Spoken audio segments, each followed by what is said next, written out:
Oh, I love you all as well. My goodness, what an amazing evening. Thank you, Sophie. Thanks. Sophie's on our board as well, by the way, and Mission Dancers. Yeah, you just made a fabulous show for us tonight. And everyone for attending again. We just bless you and thank you so much from our hearts. Tonight we will share a lot of success stories, what we have accomplished and where we're going. However, there are also deep times of sadness when working in this field. With the last 2 years of the opiate crisis and the isolation, we have not taken the time to honor those we have lost or honored their journeys of survival. Hope has seen many deaths over the last 2 years in particular. We have gifted you all with a little candle of hope, and we'd like you this weekend just to light that candle in memory of someone that you've maybe lost over the last few years, either to the crisis or to COVID, or just trials that we all have gone through. So I'd like you to pause just for a moment, if we can, just take a moment of silence to honor those who we have lost in your own families, through your own hardships, and through those that we have lost. So just take a moment of 30 seconds just to say a prayer for those who have gone before us. We want to share a poem written by Eveline Servanson, whose interpretation of one of Our Lady's journeys, coupled with a touching video that we have, voiced by our dear friend Rose. We met Rose on the streets years ago. She then went into Cornerstone Shelter, then moved into CMHA housing supportive units. Rose passed away this past year from health conditions, but she was happy, had reached her goal of sobriety, and made so much progress in her life. Rose will be forever a part of the story of hope. Birthed onto this rock without her consent, placed in a home of anger, a place to resent, was she led astray, or did you not care at all? At an age she could not count, when she could not say no, you showed her what is a monster's touch. Was she led astray, or was she blamed for it all? You hid from her her father's creed, gave her choices, all of them vices. Was she led astray, or was she not led at all? I ask this world that sent her off its roads, was she led astray, or did you cause her to fall? Do not answer, it doesn't matter. Left with no options, she chose to live a life not chosen to be alive. It was no easy task, so she swayed between the sides, counselors and drug dealers, pushed and pulled at the tides. Yet she found her way, escaped her foul play, not alone, not on her own, and built a better home. One that hopes to give children their due, one that hopes to see one's choices through, one that hopes to say, I love you, one that hopes to say hope. Just as she hopes, you will too.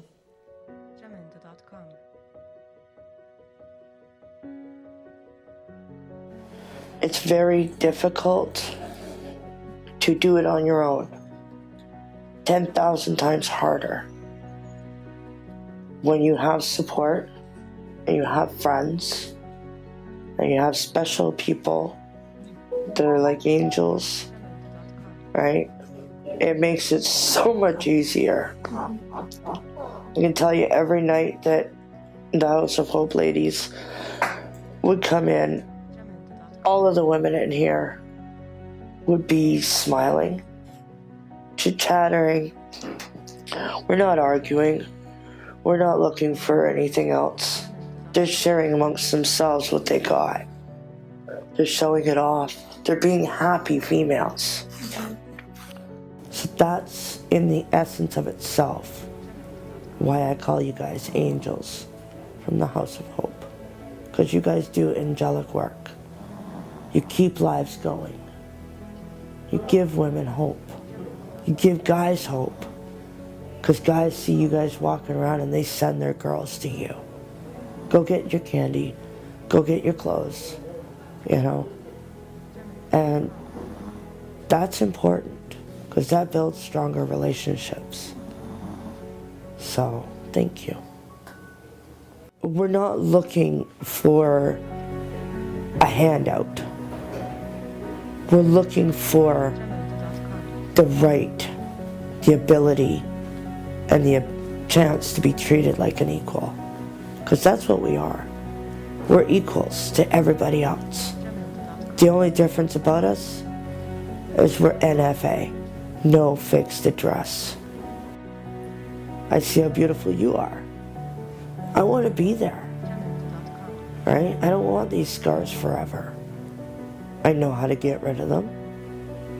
But just because my shell looks better doesn't mean I'm better inside. So, if there was one message to the public and to society, don't judge a book by its cover, because you don't know what you're looking at. Beautiful.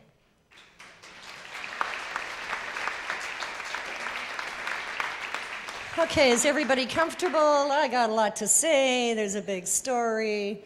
So, yeah, sit back, relax, and share our love. So where does hope start? Hope was given to me, and we're committed to giving hope to others. My story of hope started January 23rd, 2002. Yes, 21 years ago, I was homeless, I was on the street, I was missing in another city for 6 months, into crime and sex trade, and heavily addicted to cocaine for the previous 13 years. I was hopeless at that state. Life had no meaning, and my soul was gone. I experienced a spiritual awakening that allowed me to come into recovery. I felt hope fill my veins, and I knew I was done. It was a psychic change and an overwhelming feeling of hope. My recovery journey of healing started. Had it not been for people like you behind the scenes that supported these causes, I would not be standing before you. Had a community I recovered in not offered me everything to allow me to recover, I would have died or killed myself. If you think I'm one hot mess now, you should have seen me then. It has become very evident that I was chosen to do more than just sit with my experience. It has to be shared, and the hope has to be gifted to others. I recovered in Winnipeg, Manitoba for the first 8 years, prior to moving to Kelowna with my husband. I was a printing sales rep for many years and worked from my home in that same position. Being new to town, I wanted to get involved, so I hooked up with some agencies and some groups where I met my dear friend Kelly, today our president. Kelly was new to town as well, and well on her way in recovery. We immediately bonded through the same vision and passion. She was and still is a warrior, and I love you very much. We had met 2 young women initially who had the vision for helping out people exploited. We will be ever so grateful for them. They could not continue that vision, so Kelly and I took the passion and ran with it. In 2008, we started from 2 volunteers providing outreach to at-risk women on the street level. We had grown to an organization with over 125 volunteers in Kelowna and in Vernon. Along with our ladies team, we've added a dedicated Narcan team in both cities serving men and women with harm reduction. HOPE provides a caring, trauma-informed, trained volunteer group committed to helping women enhance their current and future existence. Our objective is to help women realize their dreams of living a safe and healthy life. HOPE is committed to improving the quality of life and increasing the safety of vulnerable women in Kelowna and the Okanagan. Our dedicated and compassionate volunteers go out 7 nights a week to serve women who are homeless, exploited, disenfranchised in downtown Kelowna and in the Vernon area. HOPE volunteers provide women with outreach supplies and both practical and emotional support, referrals to appropriate resources in town, and assist women to feel connected within the community. The world is heavy right now, and it has been for the past couple years. Our lives have been dramatically changed and impacted, and working or volunteering in this field has not come without heavy hearts and challenging times.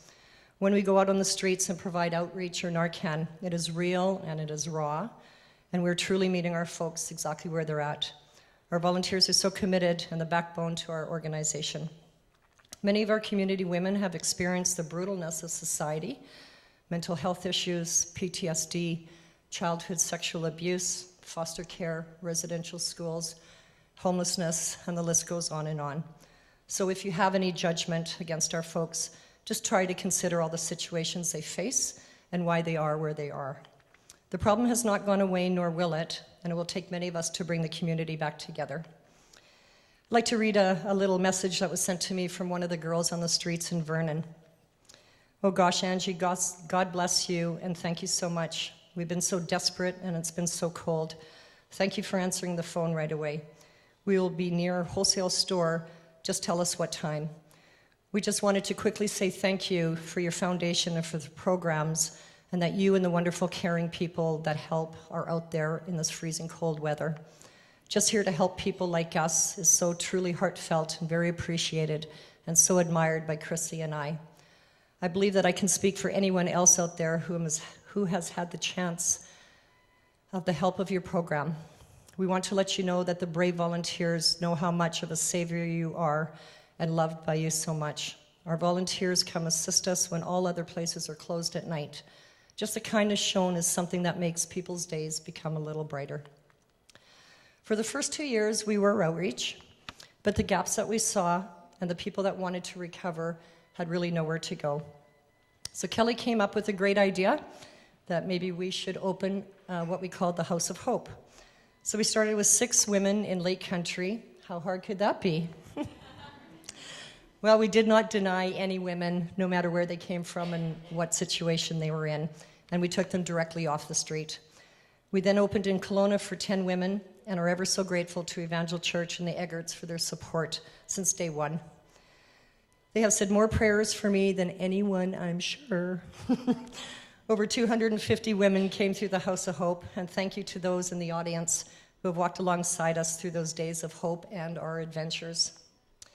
In 2016, my husband passed away from cancer and I retired from my sales job. We decided that the house would come to an end, mostly due to changes in our lives and sustainability.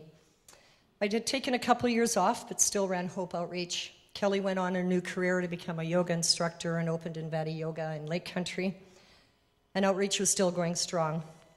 In 2017, a lovely young lady called me from Vernon and said, "Did you ever consider on expanding to Vernon?" I spoke with Caitlin Parkinson and mentioned that if she wanted to partner up and start a new adventure, we sure could do that. Caitlin has done an incredible job in Vernon as volunteer lead to over 50 volunteers on both teams. In 2019, the same time COVID shut us down, my previous board members had had a little meltdown and had to fire a few, and I don't know, that happens sometimes at the board. I think some of you might have been there before. So we made a decision to walk away from, I had to make a decision to walk away from Hope or try and give it my all in making it a properly functioning organization. There was still so much to do and so much that I wanted to accomplish and dreams that we had. I literally closed my eyes and jumped off the cliff in hopes that my parachute awaited me. I recall sitting at a bench with Ron and Sharon Eggert saying, "Hey, I'm going to become executive director." And they, I think, rolled their eyes and thought, "Oh, here she goes again." No resume, no skills to the position, but I had enough confidence and hope that I could possibly do something. Who would have thought that it all would have taken place as it had? It has been an incredible spiritual journey. COVID did allow for lots of grants for nonprofits, and we're so grateful for that. And since then, we haven't looked back. Many times I felt I was drowning. I just had to say to myself, "Don't worry, Ange.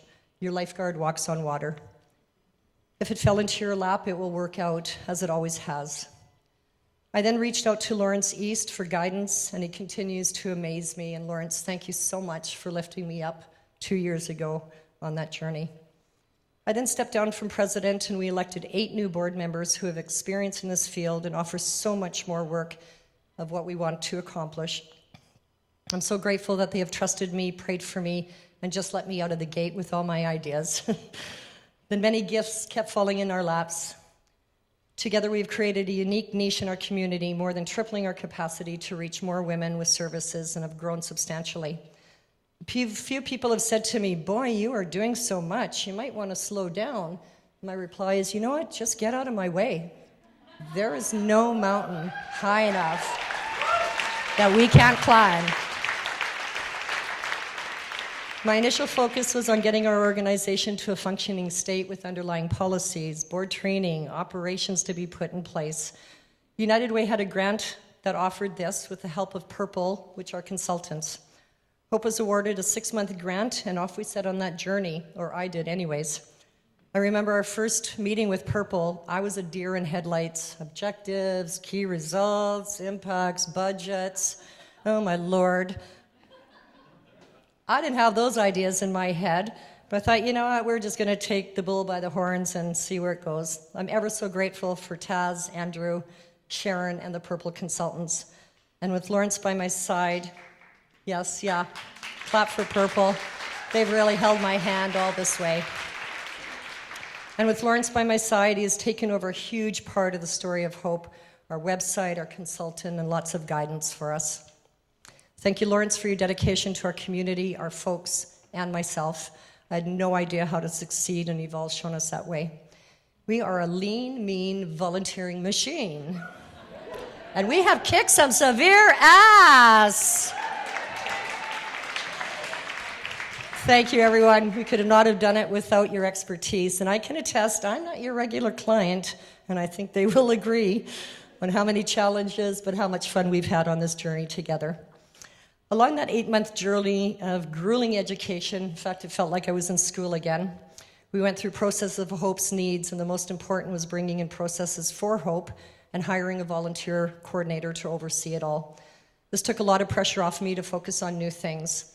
Our volunteer coordinator created an online training to allow us to still onboard volunteers who never stopped doing outreach even when COVID hit. Caitlin Parkinson and Kristen Deal have done an incredible job in both Kelowna and Vernon as our volunteer coordinators. We organized Hope with financial plans, business plans, social media plans, processes, all the stuff I hate. Oh, I had scrapes on my shins. But I knew I had to sacrifice a full year to get that going. Then around another picnic table, the question came up of how Hope could become and initiate a sustainable business to support Hope and the women we serve. And lightning struck again. Jewels of Hope was created in our minds. Again, miraculously, we received a grant from Innoweave and Purple to do this based on truth and reconciliation. We created a full business plan in a record 6 months. We had always held monthly ladies' nights for the ladies to come in, but now we wanted to fill it with more purpose and hope for their futures. I thought, again, great idea, now what? How can I possibly take this on? I've been in sales for my whole life, so I'm really good at selling, but then I forget that we have to do the work too. Well, Lorraine Richmond came to mind at that time, and another gift was given to us with her grace and her love. Lorraine has done such an incredible job as our project manager of Jewels of Hope, and her value and compassion for our women. So at this time, I'm going to allow Lorraine to come up and share the next story of the Jewels of Hope, and then we'll continue. I love you. She is one awesome chick. She pulled her wagon to the front of the door, a wagon loaded with all her earthly treasures. She opened the door and peered in and said, hesitantly, "May I come in? Am I welcome here?" Yes, yes, yes, you are welcome here. Am I welcome here? It's a human question. And we know this to be true that all humans on the planet have these hardwired questions that whenever they are in a new situation or meet someone new, that these questions run through their mind, often just below the surface. Whether you live in a palace or a park, these hardwired questions are there. And maybe you experienced that when you came in tonight. Maybe you walked in and you didn't know everybody, or maybe you're sitting at a table and you're not sure who everyone is. These 3 questions may have run through your mind. Where do I belong and fit with these people? Question number 2, do I need to protect myself? Question number 3, who's judging me? Who likes me? Can I trust them? Yes, yes, yes, you are welcome here. So she came in and some of our great volunteers handed her some pizza and pulled up a chair in front of the table and began to show her how to make some bracelets. Some of the bracelets turned out just fine and were ready for market. We're selling them at the back. Some bracelets, the string broke and the beads disappeared on the table and down the floor, never to be found again. And there was laughter and groans and a few choice words, and then try again. Perseverance in the context of safety, belonging, equity, and dignity for all. You know, the safe, healthy context of a family sitting around a table, being real, doing stuff together. This is privilege, a safe context of connections. These are the riches of life. For every bracelet she completed, she was given a dignity wage, honoraria, a gift certificate for her work. She was valued for the work that she did, not commodified, not used. When the evening was over, she said, "May I have a hug?" "Yes, yes. You may have my safe hug of belonging, equity, and dignity." After that, she took her little Ziploc of 4 pieces of pizza that the volunteers had packed up for her, leftovers from the pizza that we had served them. And she was giddy. She said, "Tonight, I've had more food tonight than I've had in 4 days. And now I have food for another 4 days." And with that, she whirled around and went outside and tucked the Ziploc bag of pizza into her wagon, loaded with her earthly treasures. And with a smile and a wave, she disappeared into the night. She's a regular now. She lives in a shelter now. And she invites the women and ladies that she meets. She says, "I tell them, you have to come to Jewels of Hope." She is a jewel of hope. Our women are the jewels. The beads and the bracelets are just a symbol of hope and dignity for all. We attach meaning to a story. We attach story to a symbol of hope. Jewels of Hope is a place where the women are the jewels. Jewels of Hope is a social purpose project of Hope Okanagan Outreach.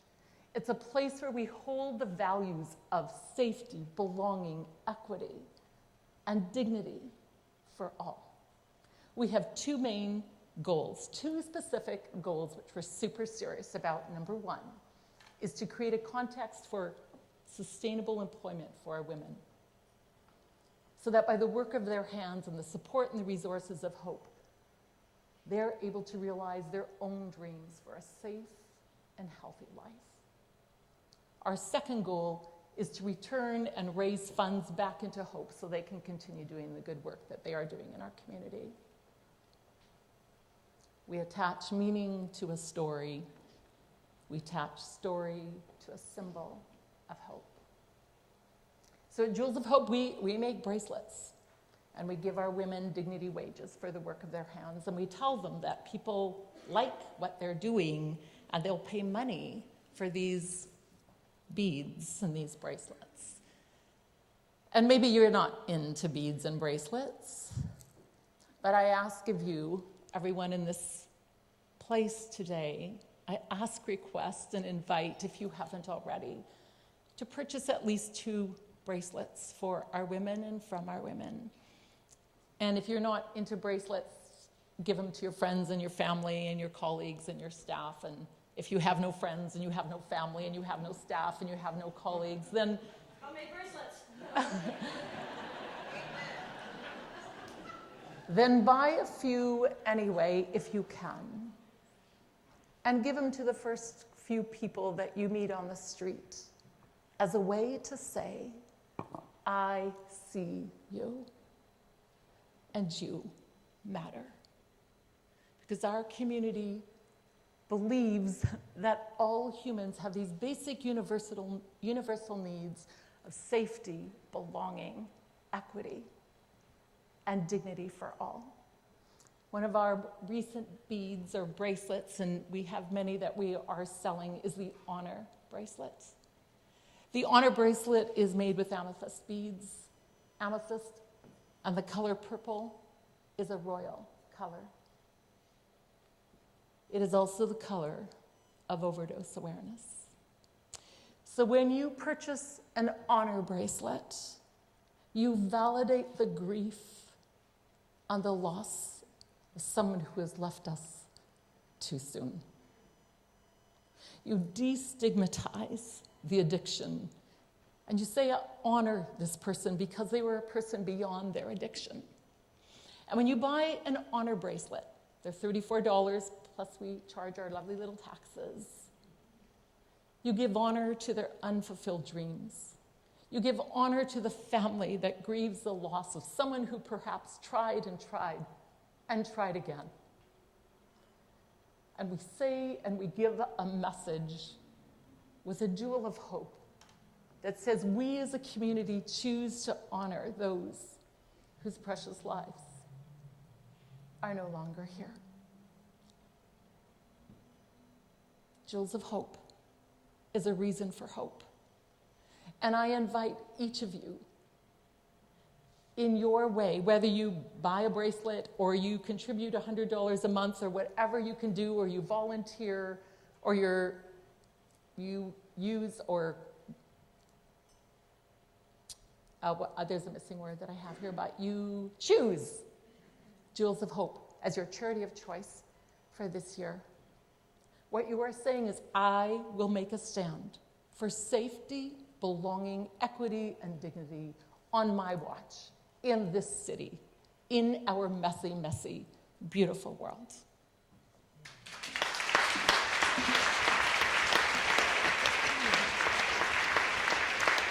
Thank you, Lorraine.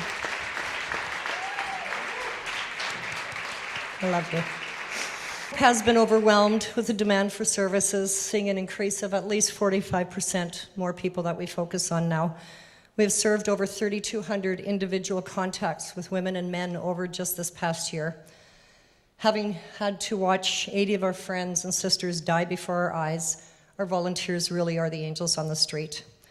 The calls we received have more than doubled. We created a team of 6 amazing volunteers to support our 24/7 support line for women and the community to call. We receive over 60 to 70 calls per week, and that was done with a partnership of UBCO Nursing, who helped us in creating a manual for our volunteers. What's coming up this year? Another chapter in the story of hope. We have started to pivot from just outreach in order to reach more women. The need is too great not to try and fill more gaps, and we see the gaps that we can fill. We have recently hired an executive assistant, Janine, that will allow myself and our team to be present with new programs and actually be in the front line with our women again. Partnering with 5 agencies in town, we'll be launching a tent program so that everyone sleeping outside has shelter to receive a sleeping bag, a tarp, and a tent, because nothing is available for them to move in. And so if you're wondering why Tent City exists, it's because people have nowhere to go. Shelters are full. There's no rehab. There's no housing, as we all know. We're expanding to supportive housing units to recruit women for the DRIP program and help them find careers. And starting again since COVID has halted us is the Social Sciences Humanitarian Research Council of Canada that we have partnered with UBC Nursing to introduce scaling up to violence surrounding women. It will be dedicated to Kelowna. It's a pilot project that's coming here and will fill the gaps that the women are facing that they just can't reach themselves. We will be launching the Our Women program. Our desired impacts, system changes, will focus on awareness and elimination of exploitation, advocating for legal and safe sex industry, reduction in homelessness, safer streets for women, decrease violence against women, and helping women become more mentally and physically healthy in our community. Starting in July, we hope to be in over 20 supportive housing units in order to reach more women who will be offered additional services we have created. Although the women we have met on the streets in the past have been in shelters and now are in safe housing through John Howard or Canadian Mental Health or Turning Points, but that is where they sit. There is no programs, there are no incentives, there is no support. We want to bring more hope to them this year. A peer support group introducing Jewels of Hope, handing out cell phones for safety, with a partnership of UBCO Computer Science and creating a safety app for the women who can download it, along with our 24/7 support line, Dress for Success partnership, in order to arm women with proper skills and clothing, and the partnership with Share Society on the DRIP program, which allows women to take part in a 12-week retail entry program in order to help them get employed either with hope at our markets, with ourselves, or with Work BC and obtain their goals of moving ahead. Life doesn't give free lessons to anyone, so when I say life has taught me, rest assured, I've paid the price. At this time, I wanted to honor Dee and Dan, which have had to leave. Dee was in this back table with her husband, Dan, and our friend Jordan, who's up here at the front. Dee, we met on the streets with Dan over 12 years ago. They were literally in a tent on Leon trying to survive. What I remember about Dee is she was always so grateful to our volunteers and to us for being there to support her. They did not want to be separated in shelters and remained on the streets for some time. Finally, shelters accepted couples and they started their journey. Today, they are prospering in safe housing, and Dee has become an integral part of Jewels of Hope, making bracelets, selling them at markets in the future, and achieving her goals and dreams. Our next dear friend is Jordan, who we met on the streets as well about 12 years ago, homeless and substance misuse, and involved in a whole lot more.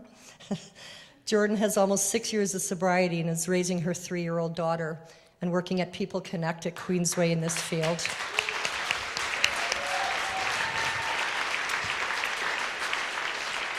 They're all survivors of their past and doing incredible work. Tonight was a ladies' first gala ever, and I want to really thank those individuals that made this happen, the love that you poured into them. Thankfully to Loyal in the city of Kelowna, we are making progress, and many homeless folks that we know are now housed and safe, but still fighting the war, and we have a long way to go. The issue has been overlooked for decades, and we can't expect our own municipality to fix all the holes. Our municipalities are overwhelmed across the country to come up with solutions. Please open your hearts tonight in order to help guide, direct, enrich, and save the lives of so many women. Our folks will die tonight and go hungry, not have a roof over their head. But with your generous support, we can change lives one by one, family by family, community by community. You never really know the true impact you have on those around you. That smile you give them, the kindness shown, the hug we give, or the deep talk. If you only carry one thing throughout your entire life, let it be hope. Let it be hope that better things are always ahead. Let it be hope that you can get through even the toughest times. Let it be hope that you're stronger than any challenge that comes your way. Let it be hope that you're exactly where you are meant to be right now, and that you're on the path to where you need to go. Because during these times, hope will be the very thing that carries you through. Blessings to you all for being a part of the story of hope from the beginning to the end, to the middle, to where we're going. From our board, myself, and our volunteers, and all of you who have walked along this journey with us, you have rooted from the sidelines, supported us, and prayed for us. Thank you all for coming out tonight. Enjoy your evening. We're going to be dancing, and blessings and love to all of you.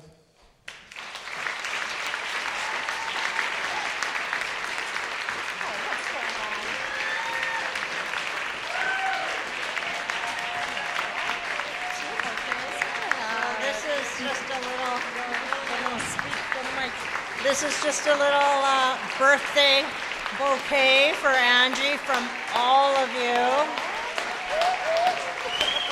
as well as every single one of our women that you've been a voice for over up to 15 years now. Thank you so much. I love you. Thank you.